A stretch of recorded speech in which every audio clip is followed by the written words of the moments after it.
नमस्कार दोस्तों, मैं प्रभाकर सिंह स्वागत करता हूं आपका मेरे YouTube चैनल इकोनॉमिक पाठशाला में। यहां आपको मिलेगा 11th और 12th इकोनॉमिक्स के सभी चैप्टर का एक्सप्लेनेशन बहुत ही आसान भाषा में। तो बने रहिए हमारे चैनल के साथ और इस वीडियो के एंड तक।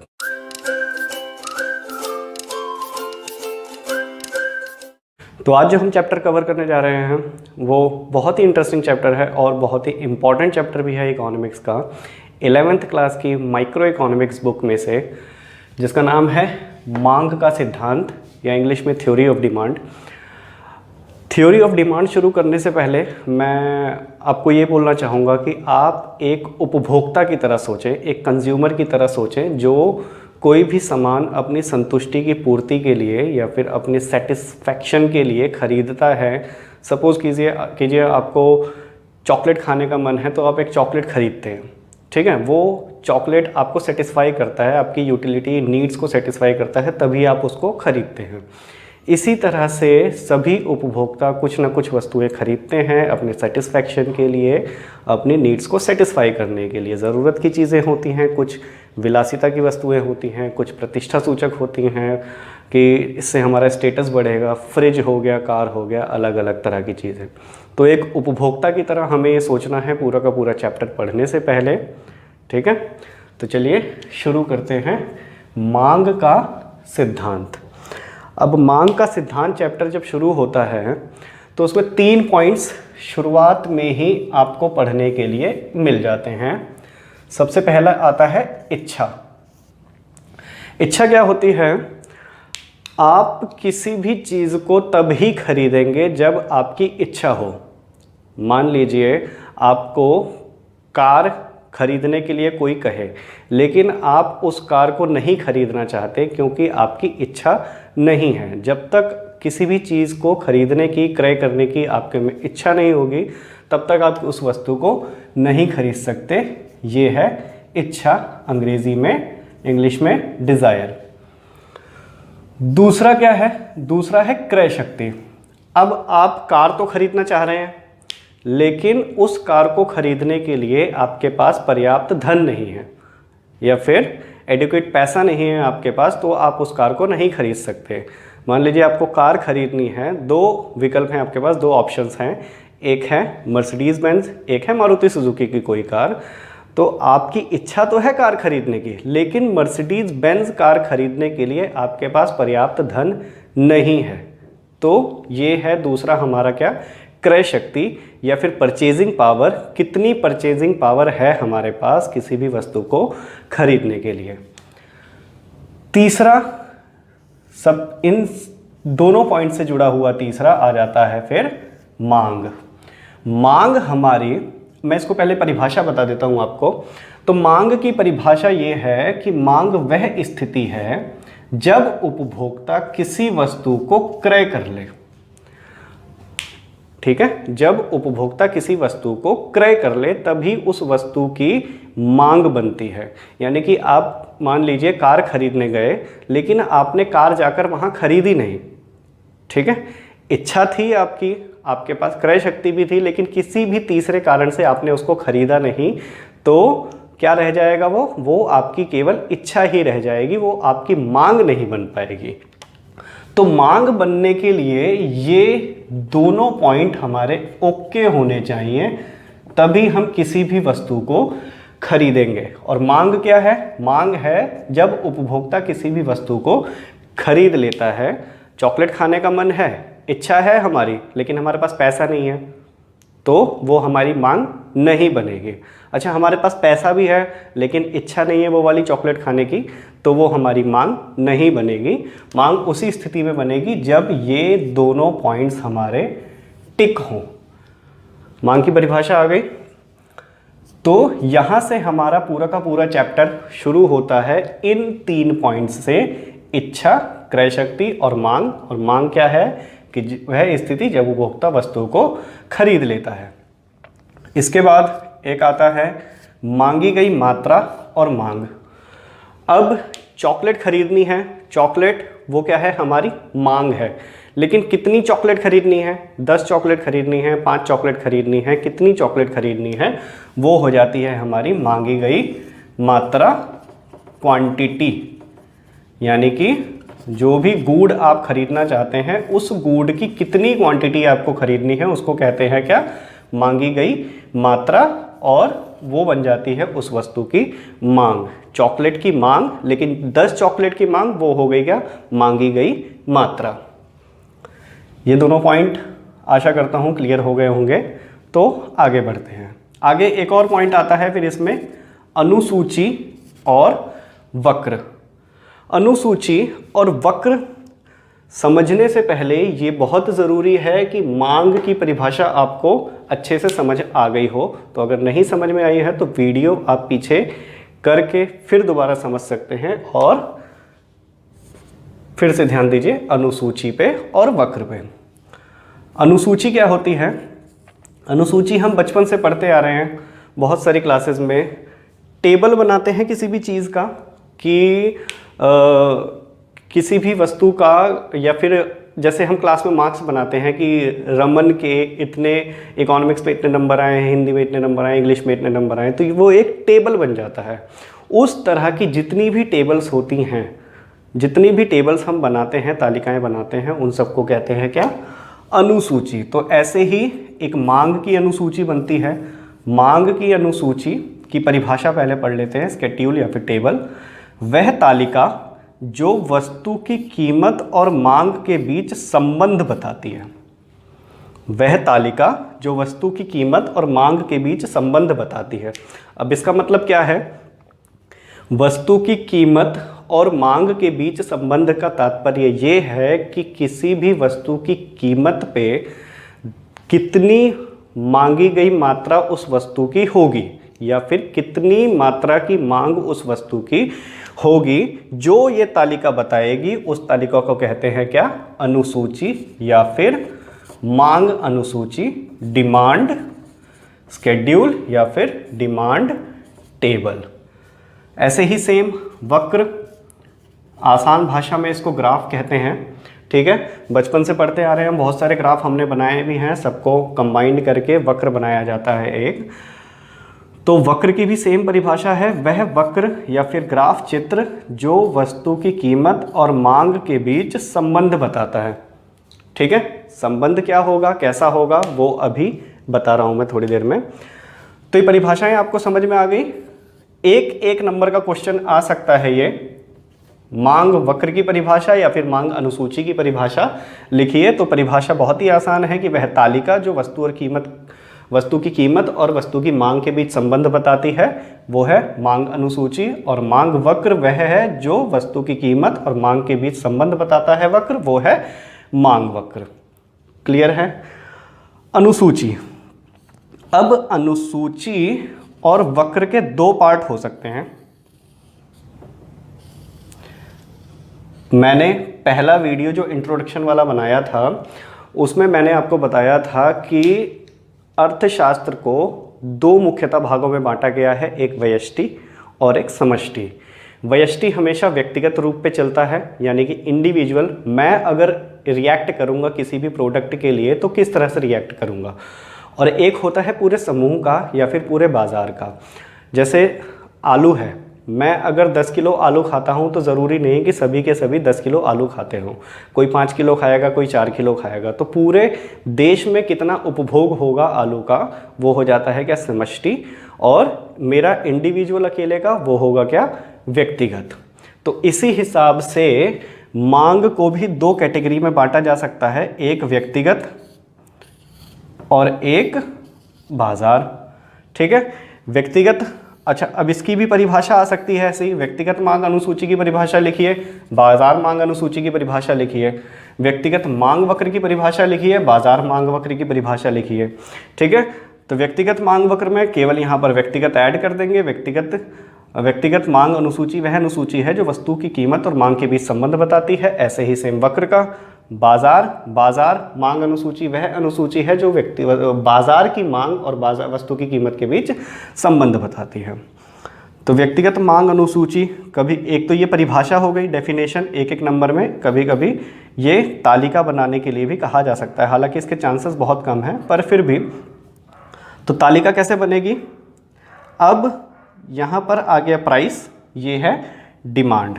वस्तु की कीमत और वस्तु की मांग, ये सारे के सारे सपोज किए हुए आंकड़े हैं, डेटा है, कोई ऐसा नहीं है कि ये फिक्स है कोई।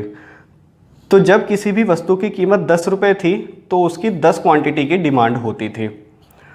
अब वस्तु की कीमत 11 रुपये हो गई तो इसकी डिमांड बढ़ जाएगी कि कम हो जाएगी? अब आप खुद सोच के देखो, अगर किसी भी वस्तु की कीमत बढ़ जाती है तो हम उसकी कम डिमांड करेंगे कि ज़्यादा डिमांड करेंगे? हम उसकी हमेशा कम डिमांड करेंगे। ठीक है, तो यही है संबंध, ये जो यहाँ पर रिलेशन लिखा हुआ है ना, किसके बीच में? वस्तु की कीमत और वस्तु की मांग के बीच में, यही है संबंध। क्या संबंध है? वो संबंध कहलाता है नेगेटिव, नकारात्मक संबंध। तो अगर कोई पूछे कि वस्तु की कीमत और वस्तु की मांग के बीच में कैसा संबंध है, तो वो संबंध है नकारात्मक, क्योंकि ये उपभोक्ता का आधार व्यवहार है, बेसिक नेचर है उसका कि जैसे जैसे किसी वस्तु की कीमत बढ़ेगी वैसे वैसे उसकी डिमांड हमेशा कम होती जाती है। ठीक है, तो जब उसकी 11 रुपये कीमत हो गई बढ़कर, तो उसकी क्वांटिटी डिमांड वाली कम हो जाएगी, वो हो गई 9, और जब कीमत बढ़कर हो गई 12 तो क्वांटिटी हो गई 8। ये हो गया इंडिविजुअल। ऐसे ही बाज़ार का, बाज़ार मैंने बताया पूरे समूह का होता है। तो प्राइस 10, 11, 12, कंज्यूमर ए हो सकता है, कंज्यूमर बी हो सकता है, और उसका टोटल। तो 10 रुपये कीमत पर कंज्यूमर ए 10 क्वांटिटी लेता था, 11 रुपये कीमत पर कंज्यूमर ए 9 क्वांटिटी लेता था, 12 रुपये कीमत पर कंज्यूमर ए 8 क्वांटिटी लेता था। ऐसे ही सेम कंज्यूमर बी 9 क्वांटिटी लेता था, 8 क्वांटिटी लेता था, 7 क्वांटिटी लेता था। तो इन दोनों का जोड़ के जो योग आएगा, जो टोटल आएगा, वो हो जाएगी क्या? बाजार मांग। तो किसी भी वस्तु का बाजार मांग क्या हो गया? ए और बी को टोटल करके, और जो अनुसूची उसको दिखा रही है वो हो जाएगा क्या? बाजार मांग अनुसूची। ऐसे ही एक इंडिविजुअल का जो दिखाएगा वो हो जाएगा व्यक्तिगत मांग अनुसूची। नकारात्मक मैं यहाँ से मिटा देता हूँ क्योंकि ग्राफ बनाना है। ग्राफ मैंने छोड़ दिया था क्योंकि वीडियो में ग्राफ बनाना बहुत ज़रूरी काम है। तो व्यक्तिगत मांग वक्र बना रहा हूँ मैं। वक्र बनाने का बेसिक रूल है ये, एक होता है एक्स अक्ष, एक होता है वाई अक्ष, ये होता है 0। गैप हमेशा बराबर होते हैं, और जब भी हम मांग वक्र बनाएंगे, ठीक है, तो एक्स अक्ष पर हमेशा आएगी डिमांड कितनी है, यानी कि क्वांटिटी वाइज, ठीक है, और वाई अक्ष पर हमेशा आता है प्राइस। तो प्राइस कितने तक जा रहा है? 12 तक।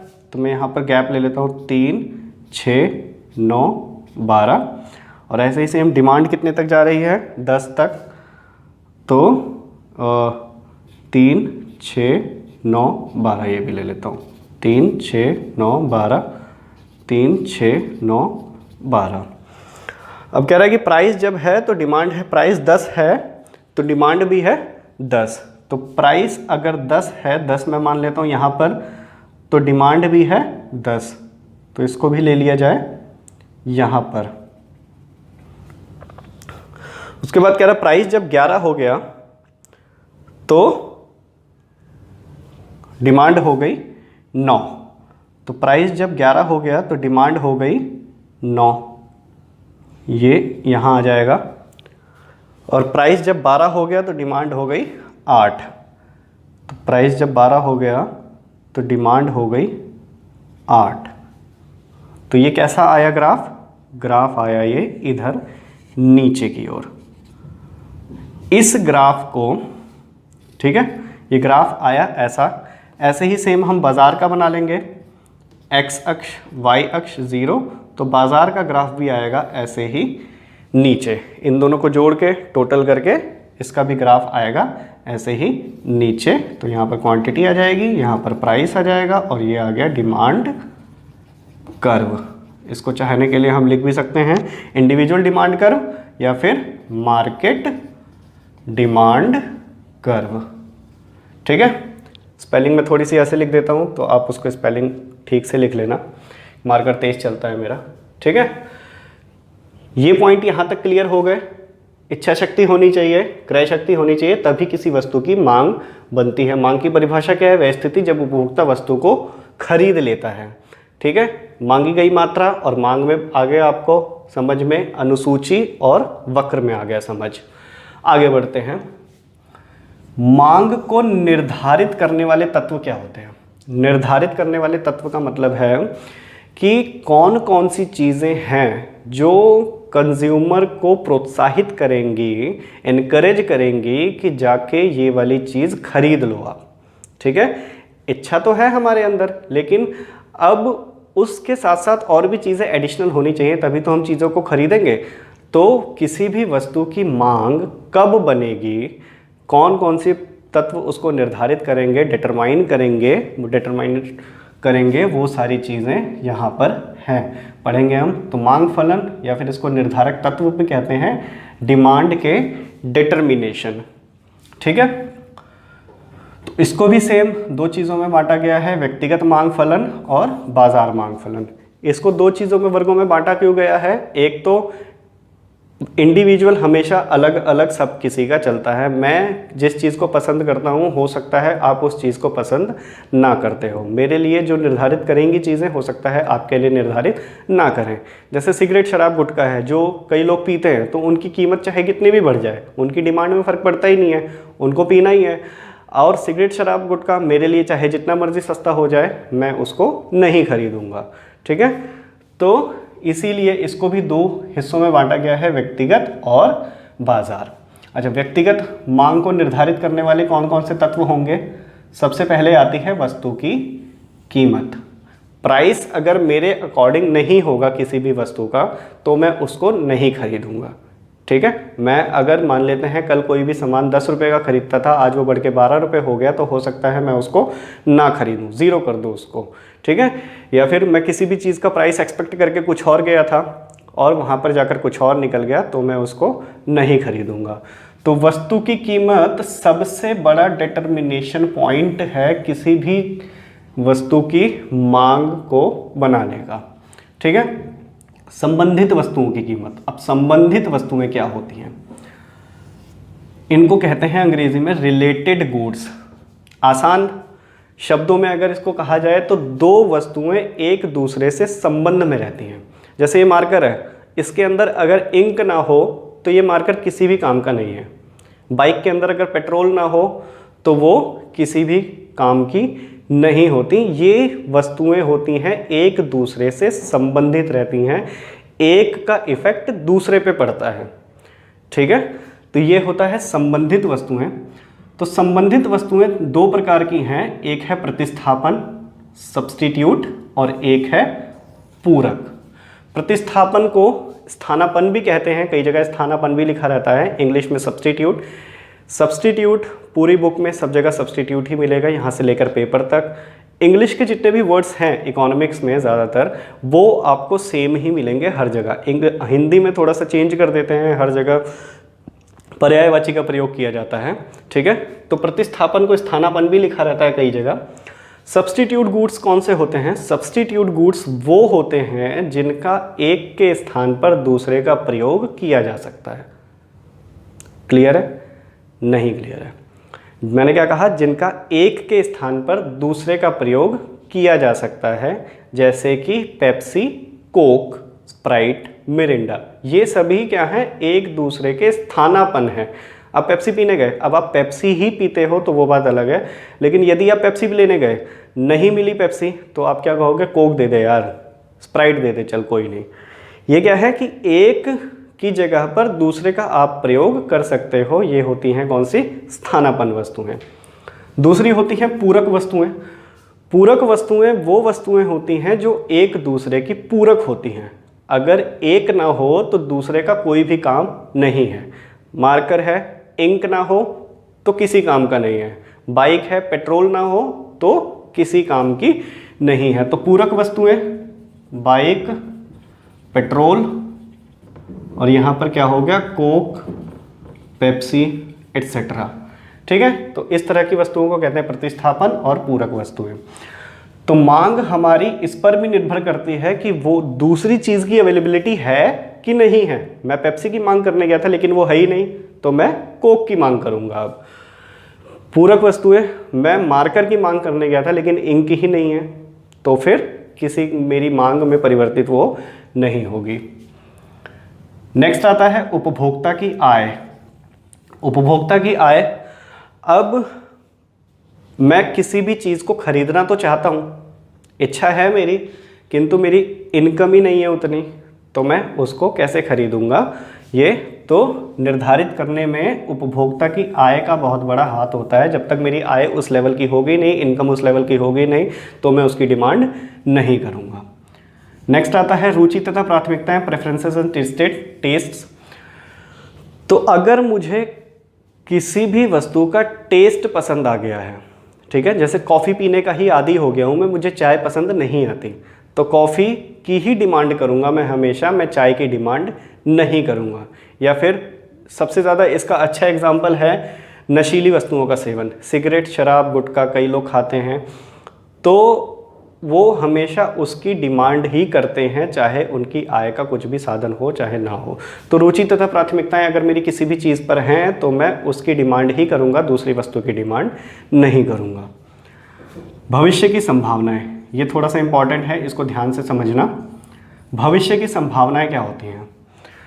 कभी कभी ऐसा हो जाता है कि प्याज का रेट अचानक से ऊपर चला जाता है। आज तो हम प्याज 10 रुपये किलो खरीद कर लेकर आए हैं, कल हो जाता है 50 रुपये किलो। आटे का भाव ऊपर चला जाता है, बहुत सारी वस्तुओं का दाम अचानक से ऊपर चला जाता है।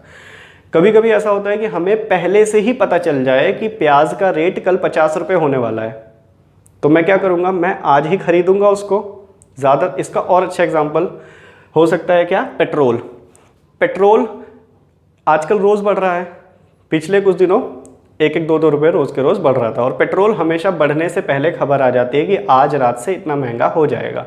तो हम क्या करते हैं? हम रात को ही बाइक पे पेट्रोल भरवाने चले जाते हैं और टंकी फुल करा जाते हैं, ठीक है। तो ये कहलाती हैं क्या? भविष्य की संभावनाएं, कि भविष्य में, निकट भविष्य में हमको पता है कि इसका प्राइस चेंज होने वाला है। अच्छा, बढ़ नहीं घट भी सकता है, ठीक है। अब पेट्रोल का जो एग्जांपल दिया मैंने, हो सकता है पेट्रोल कल कम हो जाए, तो मैं क्या करूँगा? मैं आज ना भरवा कर मैं कल भरवाऊँगा, ठीक है। तो आज की डिमांड मेरी इस पर भी डिपेंड करेगी कि निकट भविष्य में कोई संभावना तो ही नहीं उसके प्राइस में चेंज होने का, बढ़ने या फिर घटने की कोई पॉसिबिलिटी तो नहीं है, फ्यूचर पॉसिबिलिटी तो नहीं है उसकी। तो भविष्य की संभावनाओं पे भी डिपेंड करती है, डिटरमाइन करती है मेरी क्या? डिमांड। ये सभी क्या है? लेकिन व्यक्तिगत हैं। बाजार मांग इस पे परिवर्तित होगी कि नहीं होगी, बाजार मांग का मतलब है कि पूरे मार्केट में वो सारी चीज़ें उस लेवल पे परिवर्तित होंगी कि नहीं होंगी, वो डिपेंड नहीं करेगा इस पर। ये सारे करेंगे किस पे? व्यक्तिगत के लिए, ठीक है। अब बाजार मांग को प्रभावित क्या करेंगी? वो करेंगी जनसंख्या का आकार। जनसंख्या जितनी ज़्यादा होंगी, डिमांड उतनी ही ज़्यादा होगी किसी भी वस्तु की। और आय का वितरण। आय का वितरण का क्या मतलब है? सपोज इनकम डिस्ट्रीब्यूशन सभी का अगर बराबर है, ठीक है, तो डिमांड हमेशा ज़्यादा होगी, क्योंकि सभी के सभी उस लेवल का इनकम अर्जित कर रहे हैं। और अगर इनकम उस लेवल की डिस्ट्रीब्यूट नहीं होगी, कम ज़्यादा होती रहती है, जो कि है आजकल आय असमानता कहते हैं उसको। तो आय अगर असमान होगी, आय का वितरण जितना ज़्यादा रहेगा बाज़ार में, अगर 10 लाख रुपए की मान लेते हैं बाज़ार में आय दी जाती है सबको, तो डिमांड हमेशा 10 लाख की ही होगी। यदि आय का वितरण ही 8 लाख रुपए का हो तो डिमांड 8 लाख की ही होगी। तो आय का वितरण, डिस्ट्रीब्यूशन जितना ज़्यादा होगा, डिमांड भी उतनी ही ज़्यादा होगी। अब आ रहा है इस चैप्टर का सबसे इंपॉर्टेंट टॉपिक। 4 नंबर का क्वेश्चन है कम से कम, जो मैक्सिमम टाइम हमेशा बोर्ड के एग्जाम्स में आया ही है। क्या है वो? मांग का नियम, लॉ ऑफ डिमांड। अब लॉ ऑफ डिमांड क्या है? इसको लिखने का एक तरीका है पूरा 4 नंबर को कवर करने का, ठीक है। वो तरीका क्या है मैं बताता हूँ आपको। तो सबसे पहले तो इसका नियम क्या है वो समझ लेते हैं। नियम में एक सबसे इम्पॉर्टेंट बात है याद रखने वाली, वो है क्या? अन्य बातें समान रहने पर। इस लाइन को कभी मत भूलना कि मांग के नियम में इसका काम क्या है, कि अन्य बातें समान रहने पर। अन्य बातें क्या है वो भी मैं बताऊंगा, ठीक है। तो अन्य बातें समान रहने पर, वस्तु की कीमत में कमी होने पर मांग में वृद्धि हो जाती है, और कीमत में वृद्धि होने पर मांग में कमी हो जाती है। तो मांग का नियम हमें क्या बताता है कि जब वस्तु की कीमत तो हो जाएगी कम, तब डिमांड बढ़ जाएगी हमेशा, और जब प्राइस बढ़ जाएगा तो डिमांड हमेशा कम हो जाएगी। ये बताता है हमें क्या, मांग का नियम की अन्य बातें समान रहने पर जब वस्तु की कीमत में वृद्धि होने पर मांग में कमी हो जाए और कमी होने पर वस्तु की कीमत में मांग में वृद्धि हो जाती है। ये बताता है क्या हमें, मांग का नियम। ठीक है, अन्य बातें अभी भी पॉज किया हुआ है मैंने, अभी बताऊंगा कुछ देर में कि अन्य बातें होती क्या हैं। तो 1 नंबर की हो गई परिभाषा। ठीक है, तो 1 नंबर की परिभाषा हो गई। उसके बाद आता है क्या, अनुसूची 1 नंबर का, कर्व 1 नंबर का, और 1 नंबर का इन दोनों के बारे में विवरण, या फिर वक्र के बारे में विवरण। क्या है वो विवरण? परिभाषा याद कर लिया आपने, अन्य बातें समान रहने पर वस्तु की कीमत में कमी होने से मांग में वृद्धि हो जाती है, और वस्तु की कीमत में वृद्धि होने से मांग में कमी हो जाती है। तो ये अनुसूची भी सेम यही दिखा रही है संबंध। क्या है कि जब वस्तु की कीमत तो थी 2 रुपये, तब डिमांड हम करते थे 5 की। जब वस्तु की कीमत हो गई 4 रुपये, तो डिमांड हमने कम कर दी, कितनी, 4 कर दी, क्योंकि वस्तु की कीमत यहाँ पर बढ़ गई। जब वस्तु की कीमत फिर से बढ़ गई 6 रुपये, तो हमने डिमांड कर दी और कम 3 लेने लगे, और जब वस्तु की कीमत फिर से बढ़ गई 8 हो गई, तो हमने डिमांड यहाँ पर कम कर दी। अब इसको अगर नीचे से ऊपर देखें तो वस्तु की कीमत कम हो रही है और डिमांड हमेशा बढ़ रही है। ऐसा क्यों होता है वो भी अभी क्लियर होगा। तो ये तो हो गई अनुसूची इसकी। ऐसी एक टेबल बना लेना और उस टेबल में एक इनका रिलेशन दिखा देना। इस रिलेशन को कहते हैं क्या, नेगेटिव रिलेशन, नकारात्मक संबंध। किसी भी अनुसूची या फिर टेबल में जब एक तरफ का डेटा कम हो रहा हो और दूसरी तरफ का डेटा बढ़ रहा होगा, या दूसरे तरफ का डेटा बढ़ रहा हो और एक तरफ का डेटा कम हो रहा हो, तो इस संबंध को क्या कहते हैं हम, नकारात्मक संबंध। तो वस्तु की कीमत और वस्तु की मांग में हमेशा नकारात्मक संबंध पाया जाता है कि एक की कमी होने से दूसरे में वृद्धि हो जाती है और दूसरे की वृद्धि होने से पहले में कमी हो जाती है। ठीक है, तो ये हो गई इसकी अनुसूची, और ये है इसी का वक्र। जब वस्तु की कीमत थी 2 रुपये, तो हम डिमांड करते थे 5 की। जब वस्तु की कीमत थी 2 रुपये, तो हम डिमांड करते थे 5 की। जब वस्तु की कीमत हो गई 4, तो हमने डिमांड कर दी 4। जब वस्तु की कीमत हो गई 6, तो हमने डिमांड कर दी 3 सॉरी। जब वस्तु की कीमत हो गई 8, तो हमने डिमांड कम करके कर दी 2। ठीक है, ये हो गया वक्र, और ये आया नीचे से ऊपर। इसको कहते हैं, वक्र को डाउनवर्ड या फिर नीचे की ओर अग्रसर या फिर नेगेटिव। ठीक है, जब भी वक्र नीचे की ओर आएगा तो उसको कहते हैं क्या हम, नेगेटिव। तो कहीं पर भी ये शब्द अगर लिखा हुआ है डाउनवर्ड, नीचे की ओर अग्रसर या फिर नेगेटिव, तो इन तीनों का मीनिंग सेम ही होता है। ठीक है, तो इस तरह के ग्राफ को हम क्या कहते हैं, डाउनवर्ड। तो मांग का वक्र कैसा होगा, मांग के नियम का वक्र कैसा होगा, डाउनवर्ड, नीचे की ओर अग्रसर या फिर नकारात्मक। कीमत, वस्तु की कीमत और वस्तु की मांग में कैसा संबंध पाया जाता है, रिलेशन पाया जाता है, वो है नकारात्मक। ठीक है, अब आती हैं अन्य बातें। अन्य बातें क्या है भैया, इस पूरे नियम में अन्य बातें क्या है?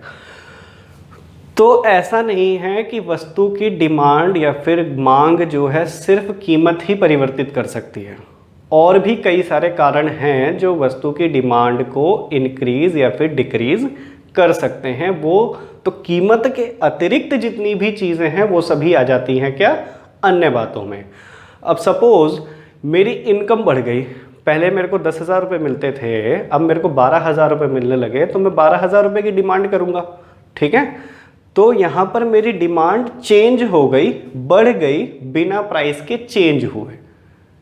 ठीक है, ऐसे ही सेम मेरी रुचि बढ़ गई किसी चीज़ में, पहले मैं चाय खरीदता था, अब मैं कॉफ़ी पीने का आदी हो गया, तो मेरी कॉफ़ी की डिमांड बढ़ जाएगी, चाय की कम हो जाएगी, बिना चाय के कीमत परिवर्तित हुए बिना। ठीक है, तो कीमत के अतिरिक्त, तो अगर मैं इसको यहाँ पर लिख दूँ कहीं पर, कीमत के अतिरिक्त एक्सेप्ट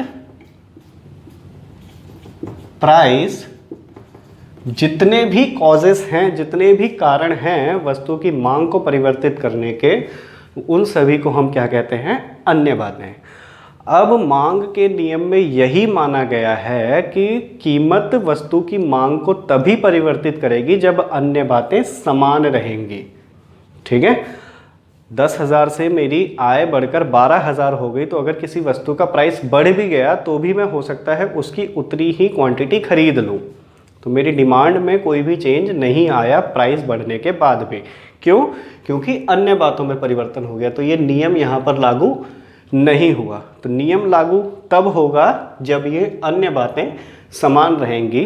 तो इसलिए जब भी आप नियम इसका लिखेंगे, लॉ ऑफ डिमांड लिखेंगे, तो हमेशा लिखेंगे कि अदर थिंग्स जितनी भी हैं एक्सेप्ट प्राइस, अदर थिंग्स जितनी भी हैं वो सभी क्या रहेंगी, कांस्टेंट रहेंगी, उसमें कोई भी चेंज नहीं होता है। ठीक है, तो यही हमें मांग का नियम बताता है। अब मांग के नियम की मान्यताएं, मान्यताएं क्या होती हैं, किसी भी नियम की एक मान्यता होती है, यानी कि अगर वो कंडीशंस पूरी नहीं होंगी तो वो लॉ एप्लीकेबल नहीं होगा, अप्लाई नहीं होगा। तो क्या है वो मान्यताएं? रुचि तथा प्राथमिकताओं में परिवर्तन नहीं होना चाहिए। जैसा कि मैंने एग्जांपल दिया, मेरा पहले इंटरेस्ट था चाय पीने में, अब कॉफ़ी पीने में इंटरेस्ट हो गया, तो मेरी कॉफ़ी की डिमांड बढ़ जाएगी बिना उसके प्राइस में चेंज हुए बिना। ठीक है, तो मेरी रुचि तथा प्राथमिकताओं में कोई चेंजेस नहीं होने चाहिए, मेरी इनकम में कोई परिवर्तन नहीं होना चाहिए। अगर हो गया इनकम में परिवर्तन तो प्राइस कम होने पर भी या बढ़ने पर भी मैं उसकी सेम क्वांटिटी खरीद लूँगा। ठीक है, या फिर मेरी इनकम अगर कम हो गई तो उसका प्राइस अगर सेम भी है तो मैं उसकी क्वांटिटी वैसे ही कम कर दूंगा। तो प्राइस में कोई भी चेंज नहीं होता तो भी यहाँ पर डिमांड में चेंजेस हो जाते हैं। संबंधित वस्तुओं की कीमत में कोई परिवर्तन नहीं होना चाहिए। संबंधित वस्तुएं मैंने बता दिया आपको क्या क्या होती हैं, एक होती है पूरक और एक होती है स्थानापन्न। स्थानापन्न, सब्स्टिट्यूट और कॉम्प्लीमेंट्री। ये कैसे काम करेगा? अब मान लेते हैं कि कोका कोला ने अपने प्राइस कम कर दिए। पेप्सी 10 रुपये का मिलता था, कोका कोला ने अपना कम कर दिया 8 रुपये। अब मेरे लिए तो दोनों सेम है, तो मैं क्या करूँगा, मैं क्यों पेप्सी में 10 रुपये खर्च करूँगा, 2 रुपये अपने बचाऊँगा, कोका कोला पीऊँगा। अब क्या होगा कि पेप्सी की डिमांड कम हो जाएगी, जबकि उसने अपने प्राइस में कोई भी चेंजेस नहीं किए, तब भी उसकी डिमांड कम हो जाएगी। एग्जैक्टली हम कहाँ पहुँच जाएंगे, कोका कोला पीने। ठीक है, तो ये फ़र्क पड़ता है संबंधित वस्तुओं की कीमत में परिवर्तन होने से। पेट्रोल का अगर प्राइस बढ़ जाएगा तो बाइक की डिमांड कम हो जाएगी, है ना। क्यों खरीदेंगे हम बाइक, फिर हम अपना सोशल जितने भी व्हीकल्स होंगे उनसे जाएंगे। ठीक है, तो संबंधित वस्तुओं की कीमत में कोई परिवर्तन नहीं होना चाहिए, रिलेटेड गुड्स के प्राइस में कोई भी चेंजेस नहीं होने चाहिए। अगर होंगे तो ये नियम लागू नहीं होगा। फिर ऐसे ही सेम निकट भविष्य में कोई संभावना नहीं होनी चाहिए, जो कि मैंने एग्जांपल दिया था अभी कि अगर पता चले आपको कि कल प्याज महंगा हो जाएगा तो मैं प्याज आज खरीद लूँगा, जबकि उसकी प्राइस में कोई भी चेंजेस आज नहीं हुए हैं, तब भी उसकी डिमांड बढ़ जाएगी फिर। ठीक है, तो ये सभी हैं हमारे क्या, अन्य बातें। तो अन्य बातें क्या रहती हैं, कांस्टेंट रहती हैं लॉ ऑफ डिमांड में हमेशा। तो जब भी आप लॉ ऑफ डिमांड लिखेंगे तो हमेशा क्या करेंगे, अन्य बातें समान रहने पर ये वाली लाइन आप नहीं भूलेंगे। अगर आप ये भूल गए तो आपका नंबर कट जाएगा। ठीक है, तो 4 नंबर का क्वेश्चन हो सकता है ये, एक नंबर के ये 3 हो गया, और 1 नंबर का हो जाएगा इसका बाइफरकेशन की ऊपर दी गई तालिका में देख सकते हैं आप। जब कीमत 2 रुपये थी तो मांग 5 रुपये मांग 5 क्वांटिटी की थी, जब 4 रुपये हो गई तो 4 क्वांटिटी हो गई, 6 पे 3 क्वांटिटी हो गई। इस तरह से आप लिख सकते हो। ठीक है, ये हो गया। अब ये मैंने बता दिया आपको कि मांग वक्र का ढलान हमेशा नकारात्मक होता है, डाउनवर्ड होता है, नीचे की ओर अग्रसर होता है। तो एक क्वेश्चन यहाँ पर यह भी बन सकता है कि ऐसा ही क्यों होता है, ये वाला वक्र ऊपर की ओर क्यों नहीं जाता, या फिर वस्तु की कीमत जब बढ़ेगी तो हम मांग कम ही क्यों करेंगे भाई, हम बढ़ा देंगे। लेकिन ये वाली चीज़ें अगर कांस्टेंट हैं तो हम ऐसा नहीं कर सकते। क्यों नहीं कर सकते वो बताएगा। ये क्या है क्वेश्चन कि मांग वक्र का ढलान ऋणात्मक क्यों होता है, ये भी है 4 नंबर का क्वेश्चन, या फिर कभी कभी 3 में भी आ सकता है। तो जितने नंबर में आएगा उतने नंबर में आपको ये लिखना पड़ेगा। तो मांग वक्र का ढलान ऋणात्मक क्यों होता है, या फिर नीचे की ओर अग्रसर ही क्यों होता है, या फिर ये कहें कि कीमत कम होने पर वस्तु की मांग बढ़ाई क्यों जाती है और कीमत बढ़ने पर वस्तु की मांग कम ही क्यों की जाती। तो सबसे पहला कारण है इसका ह्रासमान सीमांत उपयोगिता का नियम। उपयोगिता वाला वीडियो मैंने अभी डाला नहीं है, तो मैं अभी आपको मोटा मोटा वैसे ही बता देता हूँ। ह्रासमान सीमांत उपयोगिता का नियम क्या होता है। ह्रासमान सीमांत उपयोगिता वो होती है कि जैसे जैसे हम किसी भी वस्तु की अतिरिक्त इकाई का उपभोग करते हैं उससे मिलने वाली उपयोगिता हमें कम होती जाती है। नहीं आया समझ में? ठीक है। तो आप मान लीजिए भूख लगी आपको, तो आप किसी भी चीज़ का जब आप कंजप्ट करते हैं, उसको खाते हैं या फिर उसका उपयोग करते हैं, तो उससे हमें कुछ ना कुछ सेटिस्फैक्शन मिलता है। ठीक है, रोटी आप खाते हैं भूख लगने पे तो आपका पेट भर जाता है। नई बाइक आपने खरीदी तो उसको चलाने में मज़ा आता है, नई कार आपने खरीदी तो उसको चलाने में मज़ा आता है। तो इसको कहते हैं क्या, संतुष्टि, सेटिस्फैक्शन। और ये हर एक चीज़ से मिलता है हमें। ठीक है, किसी से कम मिलेगा, किसी से ज़्यादा मिलेगा, किसी से ज़ीरो मिलेगा। तो ह्रासमान सीमांत उपयोगिता का नियम क्या बताता है कि जैसे जैसे हमने एक अतिरिक्त इकाई का उपभोग किया, एक रोटी खाई, बहुत ज़्यादा मज़ा आ गया, भूख लगी थी एकदम, ओहो हो आनंद आ गया एकदम, तो उससे हमें कुछ बहुत ज़्यादा उपयोगिता मिली, 10 मान लेते हैं। दूसरी रोटी खाई तो उससे हमें उतनी ज़्यादा नहीं मिलेगी क्योंकि पेट हमारा थोड़ा सा भर चुका है, तो वो मान लेते हैं उससे 5 मिली। तीसरी रोटी खाई तो ज़बरदस्ती खा ली, मेरी 2 रोटी की भूख थी, अब मैं तीसरी भी आ गई, चलो खा लेता हूँ, तो वो बिना मन के अगर मैंने खाई। शादी ब्याह पार्टियों में बहुत ज़्यादा ऐसा होता है ऐसा कि ये भी आने दो वो भी आने दो, बिना मन के भी कभी कभी खा लेते हैं।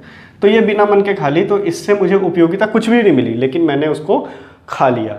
लेकिन जब चौथी रोटी आई तो अब मेरा पेट एकदम हो चुका है फुल, तो मैं क्या करूँगा, उसको या तो नहीं खाऊँगा या फिर मैं उसको बिना मन के खाऊँगा, तो हमारी उपयोगिता वहाँ पर हो जाती है नकारात्मक। ठीक है, तो यही होता है ह्रासमान सीमांत उपयोगिता का नियम कि जैसे जैसे हम किसी वस्तु की एक अतिरिक्त इकाई का उपभोग करते हैं तो उससे मिलने वाली उपयोगिता हमारी लगातार कम होती रहती है।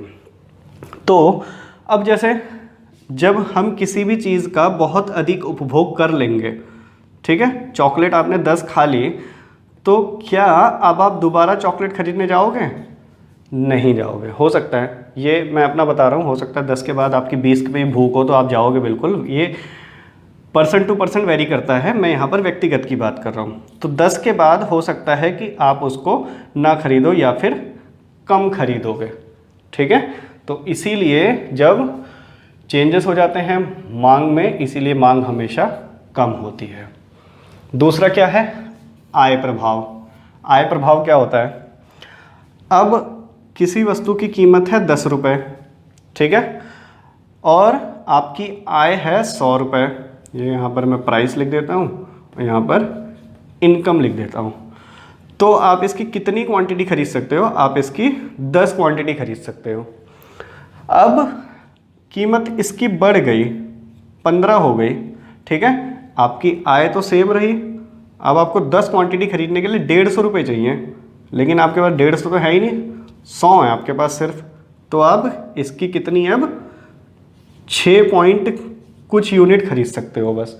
तो क्या हो गया, ये कहलाता है आय प्रभाव कि जब वस्तु की कीमत बढ़ गई तो डिमांड अपने आप कम हो गई। ठीक है, प्रतिस्थापन प्रभाव, सब्स्टिट्यूट का। अब किसी वस्तु के अगर कीमत बढ़ जाएगी या फिर कम हो जाएगी तो उसका सब्स्टिट्यूट कुछ ना कुछ अवेलेबल है।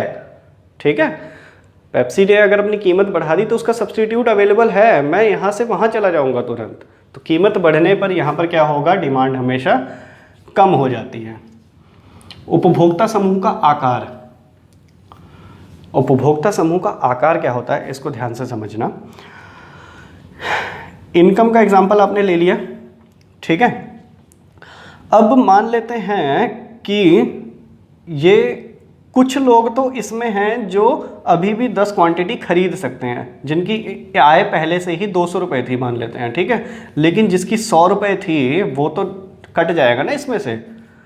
जो उपभोक्ता पूरा का पूरा ग्रुप था ए बी सी का, बी ये वाला अगर एग्जांपल ले लें तो बी तो इसमें से कट जाएगा। फिर बी ने डिमांड कम कर दी या फिर ज़ीरो कर दी तो फिर ए और सी की ही डिमांड रह गई सिर्फ। तो क्या होगा, डिमांड अपने आप कम हो जाएगी।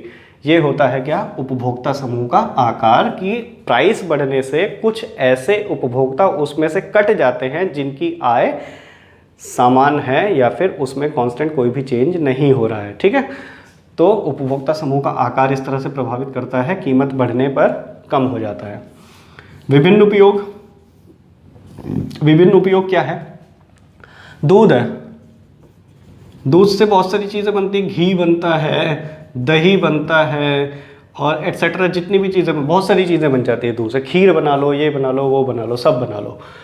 अब अगर वस्तु की कीमत हो गई कम तो हम क्या करेंगे, घी भी घर में ही बना लेते हैं, दही भी घर में ही बना लेते हैं, क्यों बाहर से लाएंगे। ठीक है, दूध की डिमांड अपने आप बढ़ जाएगी भाई। और अगर दूध की डिमांड हो गई, बढ़ गई, तो पहले जो हम दही भी खा रहे थे वो भी हम कहेंगे छोड़ देते हैं यार, दही, दूध ही दूध पी लेते हैं, सिर्फ चाय पीने के काम में ले लेंगे। घी भी छोड़ देते हैं और बढ़ गई तो सिर्फ चाय पीने के काम में ले लेंगे। तो किसी वस्तु के उपभोग बहुत सारे होते हैं और जिसके भी उपभोग बहुत सारे रहेंगे तो हम उसको क्या करते हैं, जैसे जैसे कीमत अगर बढ़ेगी तो जो बहुत ज़रूरी वाले हैं केवल उन्हीं में ही उपयोग में लेते हैं, बाकियों में उपयोग में नहीं लेते हैं। ये वाला है क्या, विभिन्न उपयोग। तो ये 3-4 पॉइंट हैं।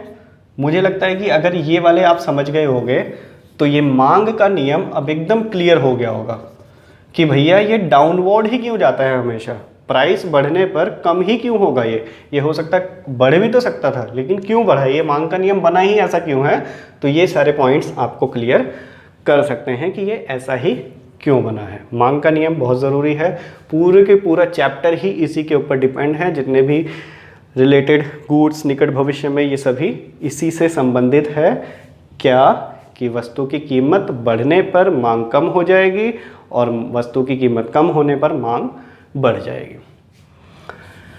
कुछ ऐसे चीज़ें होती हैं जिन पर ये लागू नहीं होता, चाहे कुछ भी हो जाए इन पर ये लागू नहीं होता, उनको कहते हैं क्या, अपवाद, एक्सेप्शन।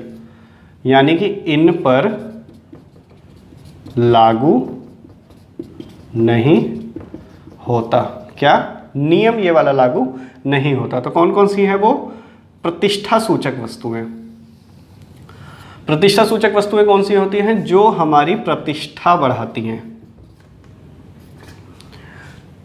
कार हमारी प्रतिष्ठा बढ़ाती है ये, ठीक है। सोफ़ा घर में हमारी प्रतिष्ठा बढ़ाती है ये। हम जितना महंगा सोफ़ा लेकर आएंगे हमारी प्रतिष्ठा उतनी ही ज़्यादा होगी, ठीक है। जितना महंगे कपड़े पहनेंगे हमारी प्रतिष्ठा उतनी ही ज़्यादा होगी।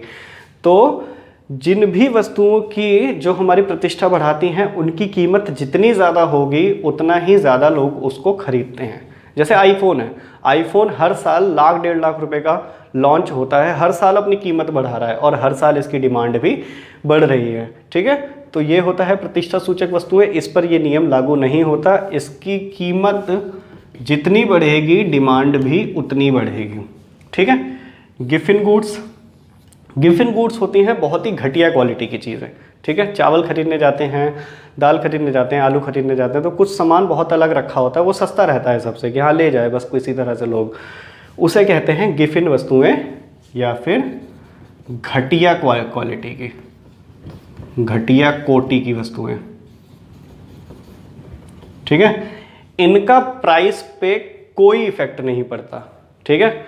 क्योंकि ये बेचने के लिए रखे हैं, तो जितने भी कम से कम में बिक जाए, इसकी कीमत बढ़ाओगे ही नहीं, तो बढ़ेगी उतने कोई खरीदेगा ही नहीं इसको। तो गिवन गुड्स पे ये वाले नियम लागू नहीं होता। नेक्स्ट है, कुछ होता है कि वस्तु के गुड का चीज़ की क्वालिटी जो है प्राइस पे डिपेंड करती है। हाँ महंगा है, ठीक ही होगा, ठीक है, तो जितना महंगा होगा वो उतना ही खरीदा जाएगा। कपड़ा है या फिर फ्रिज है, हमें क्वालिटी के बारे में कुछ नहीं पता रहता कि उसमें कौन सा सामान लगा है कौन सा नहीं लगा है। हाँ ये वाला महंगा है, ये वाला अच्छा होगा, तो प्राइस जितना ज़्यादा डिमांड उतनी ही ज़्यादा। तो ये हैं 3-4 इसके अपवाद, इन पर ये नियम लागू नहीं होता। तो अगर पूछे कि मांग के नियम के अपवाद क्या हैं, तो ये वो हैं ये 3। मांग वक्र का ढलान ऋणात्मक क्यों रहता है, वो इन 4 कारणों की वजह से रहता है। मांग का नियम क्या है, वो है ये। मांग के नियम की मान्यताएं क्या हैं, ये है ये। तो ये तीनों चारों पॉइंट बहुत ज़रूरी हैं इस चैप्टर में से, इसमें से क्वेश्चन आता ही आता है, तो आप इसको ध्यान से देख लें। तो मैंने बता दिया कि जो डिमांड में चेंजेस हैं, मांग में जो परिवर्तन है, वो 2 कारणों से आ सकते हैं। एक तो कीमत के कारण और एक किन्हीं अन्य बातों के कारण, यानी कि कीमत को छोड़कर किन्हीं अन्य बातों के कारण। अब वो आय भी हो सकती है, प्रतिस्थापन वस्तुओं की कीमत भी हो सकती है, पूरक वस्तुओं की कीमत भी हो सकती है। अन्य जितने भी कारण हैं उन कारणों से भी डिमांड में चेंजेस आ सकते हैं। तो उन चेंजेस के लिए क्या कहते हैं उनको, तो मांग वक्र पढ़ लिया, वक्र जो हम बनाते हैं ऐसे वाला डाउनवर्ड, डिमांड कर्व कहते हैं उसको। तो 2 पॉइंट है इसमें, मांग वक्र पर संचलन और मांग वक्र पर खिसकाव। क्या मतलब है इनका, या इन दोनों में क्या क्या डिफरेंस हैं, वो क्या है। संचलन को कहते हैं मूवमेंट्स और खिसकाव को कहते हैं शिफ्ट्स। तो movements along the demand curve and shifts along the demand curve. संचलन जो है वो 2 प्रकार का हो सकता है, या फिर सबसे पहले ये समझ लेते हैं कि होता क्यों है। तो वस्तु की डिमांड में जो भी चेंजेस होंगे, अगर वो कीमत के कारण हो रहे हैं, डिमांड अगर बढ़ रही है या घट रही है, तो अगर तो वो कीमत के कारण हो रही है, प्राइस के अकॉर्डिंग हो रही है, तो उसको कहते हैं मांग वक्र पर संचलन। अगर वो कीमत के कारण हो रही है तो उसको कहते हैं मांग वक्र पर संचलन। और अगर कीमत के अतिरिक्त किसी और अन्य कारण से हो रही है, अन्य बातों के कारण हो रही है, तो उसको कहते हैं क्या, खिसकाव। ठीक है, तो संचलन 2 प्रकार का है, विस्तार और संकुचन, एक्सटेंशन और कॉन्ट्रैक्शन। ध्यान देना, प्रश्न आ सकता है कि मांग वक्र पर संचलन के कारण लिखो, तो संचलन के कारण में आप अन्य बातें नहीं लिख सकते, क्योंकि संचलन केवल कीमत के कारण होता है। अगर प्रश्न आया हुआ है कि मांग में विस्तार किस कारण से होता है, तो किसके कारण होगा, वो कीमत के कारण। मांग में संकुचन किस कारण से होता है, किसके कारण होगा, वो कीमत के कारण, वो अन्य बातों के कारण नहीं होगा। और अगर कहीं पर लिखा हुआ है मांग में वृद्धि के कारण लिखो और कमी के कारण लिखो, तो वो कीमत के कारण नहीं होगा। प्रश्न हमेशा ध्यान से पढ़ना, ठीक है। तो अगर ना हिंदी में समझ में आए तो इंग्लिश में पढ़ लेना। अगर एक्सटेंशन और कॉन्ट्रैक्शन लिखा हुआ है तो वो होगा कीमत के कारण, प्राइस के अकॉर्डिंग। और अगर इंक्रीज और डिक्रीज लिखा हुआ है तो वो हमेशा किसी अन्य कारण से, किसी अदर थिंग से, अदर कॉजेज से होगा वो चेंज। अदर कॉजेज क्या हैं वो भी नीचे पढ़ेंगे हम। बस इन दोनों में फ़र्क करना बहुत ज़रूरी है और बहुत इंपॉर्टेंट है ये वाला फ़र्क करना, क्योंकि बहुत बार गलती करते हैं। वृद्धि लिखा हुआ है, वृद्धि के कारण लिखिए, वृद्धि के कारण क्या लिखे जाते हैं हम, कीमत के कारण, और वो पूरा का पूरा क्वेश्चन क्या हो जाता है, खराब। कमी लिखा हुआ है, हम कमी की कीमत लिखे जाते हैं। विस्तार लिखा हुआ है, विस्तार में ये वाला लिख देंगे, नहीं। इन चीज़ों, इन दोनों में, संचलन में और खिसकाव में डिफरेंस अच्छी तरह से याद कर लेना कि संचलन होता है कीमत के कारण और खिसकाव होता है अन्य बातों के कारण। तो कीमत के कारण जो भी चेंजेस होंगे वो होगा विस्तार और संकुचन। विस्तार क्या होता है, डिमांड इंक्रीज होना, और संकुचन होता है डिमांड कम होना। ठीक है, तो डिमांड बढ़ेगी कब, जब कीमत कम हो जाएगी, और डिमांड कब कम होगी, जब प्राइस बढ़ जाएगा।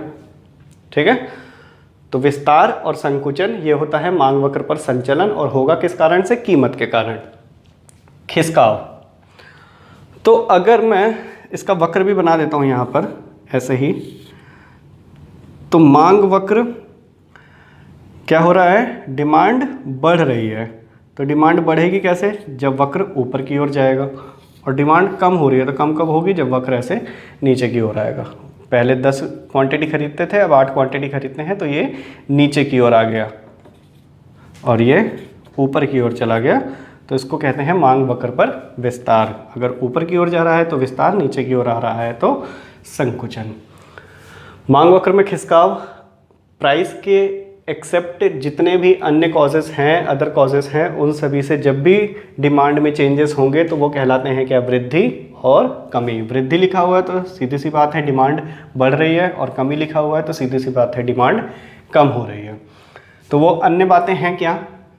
कब बढ़ेगी डिमांड? जब हमारी इनकम बढ़ जाएगी, आय बढ़ गई हमारी, मेरी 10 रुपये आय थी, अब मेरी 12 हो गई, तो मैं 12 रुपये की डिमांड करूँगा। ठीक है, और कमी कब होगी? जब मेरी आय में कमी हो जाएगी। आय में वृद्धि, आय में कमी। 10 रुपये आय से, इनकम से 8 रुपये हो गई, तो मैं डिमांड 8 रुपये की करूँगा। प्रतिस्थापन वस्तु की कीमत में वृद्धि हो गई। अब पेप्सी का प्राइस 10 रुपये से बढ़कर 12 रुपये हो गए, तो मैं कोका कोला खरीद लूँगा।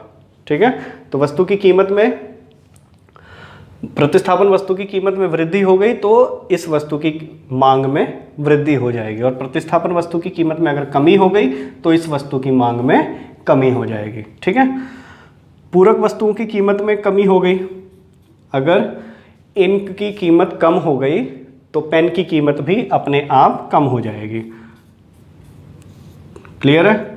ठीक है, तो पूरक वस्तुओं की कीमत में कमी हो जाए तो डिमांड में वृद्धि हो जाएगी, और ऐसी पूरक वस्तु की कीमत में वृद्धि हो जाए तो डिमांड में कमी हो जाएगी। फैशन चेंज हो गया। पहले बेल बॉटम जीन्सेस का फैशन चलता था, लेकिन अब नैरो बॉटम जीन्सेस का फैशन चल रहा है। तो बेल बॉटम की डिमांड ना के बराबर है, कम है एकदम, और नैरो बॉटम की डिमांड मार्केट में बहुत ही ज़्यादा है। तो फैशन जब चेंज हो जाता है तो भी उसकी वजह से भी डिमांड में कमी या फिर वृद्धि हो सकती है। निकट भविष्य में कीमत में वृद्धि या फिर कमी। कल मुझे पता चले कि 50 रुपये प्याज बढ़ जाएगा, ठीक है, तो मैं आज मेरी डिमांड बढ़ जाएगी। तो वृद्धि कब होगी? जब निकट भविष्य की कीमत में वृद्धि होने वाली होगी, और जब निकट भविष्य की कीमत में कमी होने वाली होगी तो यहाँ पर मेरी डिमांड कम हो जाएगी। ठीक है, ये वाले पॉइंट्स हैं। अगर कहीं पर क्वेश्चन लिखा हुआ हो कि मांग में खिसकाव के कारण लिखिए, तो ये है कारण। अगर लिखा हुआ है मांग में वृद्धि के कारण लिखिए तो ये है कारण। अगर लिखा हुआ है मांग में कमी के कारण लिखिए तो ये है कारण। खाली क्या वृद्धि कमी अकॉर्डिंग टू चेंज करना है, वो आप समझ के कर सकते हो। यहाँ तक क्लियर है? 2 टॉपिक और बचे हैं सिर्फ इसके। एक है तिरछा कीमत प्रभाव। 2-3 बार इस पूरे वीडियो में मैं समझा चुका हूँ इसको, एक और बार लास्ट, क्योंकि नाम इसका अलग दे दिया है किताब में। तिरछा कीमत प्रभाव। तिरछा कीमत क्या होता है? चेंजेस तो यहाँ हुए हैं लेकिन उसकी वजह से यहाँ चेंजेस हो रहे हैं। कीमत तो इसने घटाई बढ़ाई लेकिन डिमांड इसकी घट रही बढ़ रही है। इसको कहते हैं तिरछा कीमत प्रभाव। ये सिर्फ 2 तरह की वस्तुओं में होता है। क्या? कौन कौन सी? पूरक वस्तुओं में और स्थानापन्न वस्तुओं में। ठीक है, पूरक वस्तुओं में कैसे?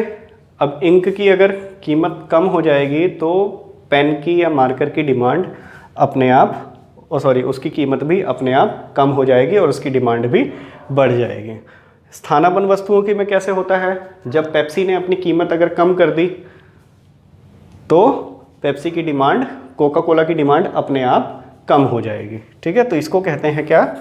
तिरछा कीमत प्रभाव। ठीक है, तो ये हो गया एक पॉइंट। अब मांग में वृद्धि और मांग में कमी, इसको खिसकाव क्यों कहते हैं? इसको खिसकाव इसलिए कहते हैं क्योंकि जब भी हम मांग वक्र बनाते हैं तो हमेशा कीमत के साथ बनाते हैं। हम कभी भी अन्य बातों के साथ वक्र नहीं बनाते। वक्र बनेगा किसके साथ? हमेशा कीमत के साथ। तो यहां पर हम प्राइस लेंगे और यहां पर डिमांड लेंगे, ठीक है। तो प्राइस तो कांस्टेंट है, 5 का 5 ही रहा। डिमांड लेकिन इनकम बढ़ने से बढ़ गई, पहले 2 क्वांटिटी खरीदते थे, अब 4 क्वांटिटी खरीद रहे हैं, ठीक है। तो ये क्या हुआ, प्राइस सीधा रहा, वक्र सिर्फ इधर खिसक गया। और ऐसे ही सेम कमी होने पर सैलरी मेरी कम हो गई, तो पहले मैं इतनी क्वांटिटी खरीदता था, अब मैं इतनी क्वांटिटी खरीदता हूँ, वक्र इधर खिसक गया बस। इसीलिए इसको कहते हैं क्या, मांग वक्र पर खिसकाव। और इसको कहते हैं क्या, विस्तार या फिर संकुचन या फिर संचलन, ठीक है। तो वक्र जब भी हम बनाते हैं, हम कभी भी अन्य बातों के साथ नहीं बनाते, केवल प्राइस के साथ बनाएंगे। और प्राइस के साथ बनाएंगे तो प्राइस इसमें रहता है कांस्टेंट, इसलिए वक्र हमेशा सिर्फ इधर या फिर इधर खिसक जाता है, इसलिए इसको कहते हैं मांग वक्र पर खिसकाव और इसको कहते हैं संचलन। लास्ट कुछ पॉइंट है, एक एक नंबर के क्वेश्चन ये वस्तुओं के प्रकार में। अब वस्तुओं के प्रकार मैंने आपको इतने सारे बता दिए, अब इसकी परिभाषा लिखनी बता देता हूँ केवल, कि अगर इसकी परिभाषा आ जाता है पेपर में तो किस तरह से उसको लिखना है।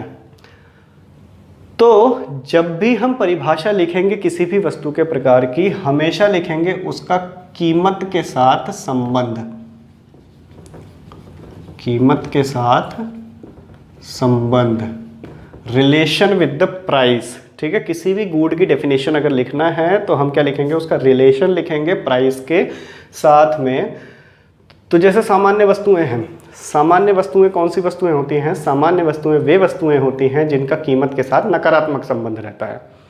नकारात्मक संबंध बोले तो कि प्राइस बढ़ने पर डिमांड कम होगी, डिमांड कम होने प्राइस कम होने पर डिमांड बढ़ जाएगी। तो इसका प्राइस के साथ कैसा रहता है, नेगेटिव। वो होती हैं कौन सी, सामान्य वस्तुएं जिनका रिलेशन रहता है नेगेटिव प्राइस के साथ। निम्न कोटि की वस्तुओं का प्राइस के साथ कोई संबंध नहीं रहता। गिफिन गुड्स भी कहते हैं इनको, इंग्लिश में, हिंदी में भी गिफिन गुड्स कहते हैं। इनका प्राइस के साथ कोई संबंध नहीं रहता, क्योंकि ये बहुत ही निम्न कोटि की वस्तुएं होती हैं जिनका प्राइस एकदम ही निम्नतम स्तर पे तय किया जाता है। इनका बढ़ना या फिर घटने से इनकी डिमांड पे कोई फर्क नहीं पड़ता, क्योंकि इनको खरीदता ही वो व्यक्ति है जो लाचार है एकदम। तो निम्न कोटि की वस्तुओं का संबंध के साथ, कीमत के साथ कोई संबंध नहीं होता, जीरो। प्रतिष्ठा सूचक वस्तुएं, प्रतिष्ठा सूचक वस्तुओं का कीमत के साथ पॉजिटिव रिलेशन रहता है। कीमत जितनी ज़्यादा बढ़ेगी डिमांड उतनी ज़्यादा बढ़ेगी। एप्पल के फ़ोन की डिमांड प्राइस जितना ज़्यादा बढ़ाएगा वो डिमांड उतनी ज़्यादा बढ़ेगी उसकी। तो इसका प्राइस के साथ रिलेशन रहता है पॉजिटिव। तो प्रतिष्ठा सूचक वस्तुएं वे वस्तुएं होती हैं जिनका कीमत के साथ सकारात्मक संबंध रहता है, ठीक है। Articles of distinctions are those goods who has positive relation with the price. स्थानापन्न वस्तुएं, स्थानापन्न वस्तुओं का कीमत के साथ कैसा संबंध रहता है, सकारात्मक संबंध रहता है। कीमत अगर यहाँ पर कम हो जाएगी तो इसकी मांग बढ़ जाएगी। तो ये सेम पॉजिटिव अप्रोच ही रहती है इसकी स्थानापन्न की, और कीमत जितनी ज़्यादा बढ़ाएंगे ये, ठीक है, मांग उतनी ज़्यादा कम हो जाएगी, ठीक है। तो ये हो गया, सॉरी नेगेटिव ही रहता है इसका भी। विपरीत पूरक वस्तुओं का कीमत कम होने पर क्या होगा, बढ़ जाएगा, ठीक है। तो ये भी नेगेटिव ही रहता है इसका संबंध। तो ये हैं वस्तुओं के प्रकार, एक एक नंबर के क्वेश्चंस हैं सारे। ये हैं मांग का सिद्धांत, पूरा का पूरा चैप्टर कवर कर दिया इस वीडियो में, ठीक है। जो भी चीज़ें आपको समझ में ना आई हो, वीडियो को बैक करना और फिर से समझना, फिर से लिखना, पर एकदम ठीक तरीके से। और अगर आपको ना समझ में आया हो तो कमेंट करके आप मेरे को बता सकते हैं। बने रहिए मेरे चैनल के साथ, आगे और भी वीडियोस में डालने वाला हूं। आगे जो नेक्स्ट वीडियो में डालूंगा, इसका नेक्स्ट चैप्टर है मांग की लोच, उसका वीडियो में डालूंगा। तब तक देखते रहिए, धन्यवाद।